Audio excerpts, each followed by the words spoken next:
Mga anak, hindi kasalanan ng mga magulang nyo na wala sila sa inyong presence. Kaya nga sila wala para kayo buhayin.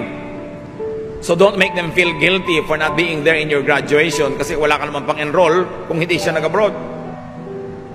Don't make them feel guilty na wala siya sa bawat birthday nyo o ganitong okasyon. Hindi niya gustong wala siya doon. Nauobliga lang siya at mahirap din sa kanyang loob na wala siya.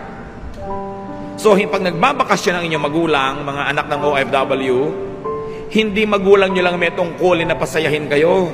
Tungkulin nyo rin na pasayahin sila. Dahil bawat hotdog, bawat tosino, bawat kanin, bawat ice cream, bawat lollipop na inilalagay nyo sa inyong sikmura ay galing sa pagpapagod na inyong magulang. Hindi yung parang akala mo malaki pa ang pagkukulang nila. Daddy, wala ka ng birthday kung...